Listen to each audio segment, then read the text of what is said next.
Guntur NTR stadium Annamayya పార్కులను ఈ రోజు ఉదయం మంత్రి విడుదల రజని సందర్శించారు. వాకింగ్ ట్రాక్ లో పౌరులను పలకరించారు. గుంటూరు నగర సమగ్ర అభివృద్ధి తమ ధ్యేయమని చెప్పారు. గుంటూరు పశ్చిమ నియోజకవర్గంలో 5 ఏళ్లలో 500 కోట్ల రూపాయల అభివృద్ధి జరిగిందని చెప్పారు. డివిజన్ల వారీగా ఒక ప్రణాళిక ప్రకారం అభివృద్ధి చేసే విధంగా చర్యలు తీసుకోబోతున్నామని తెలిపారు.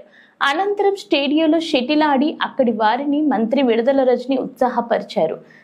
ఎన్టీఆర్ స్టేడియం సమీపంలోని రైతు బజార్ను కూడా మంత్రి విడుదల రజని సందర్శించారు. రైతు బజార్లోని సమస్యల పరిష్కారానికి కృషి చేస్తామని హామీ ఇచ్చారు.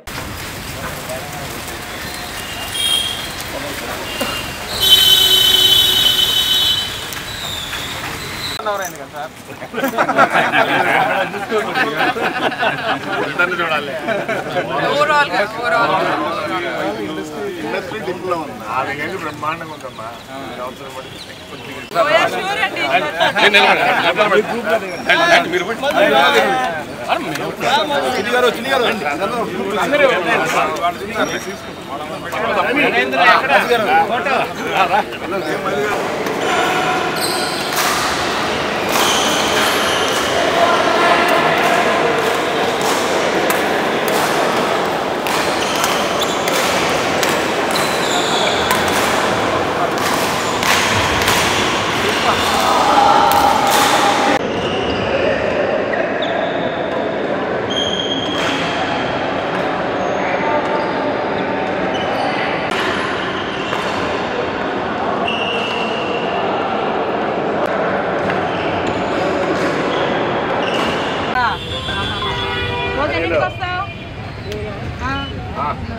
అవునా?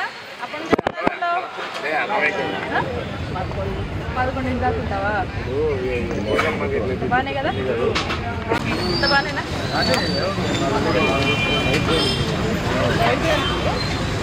బాగున్నావా? ఇంత బానేనా?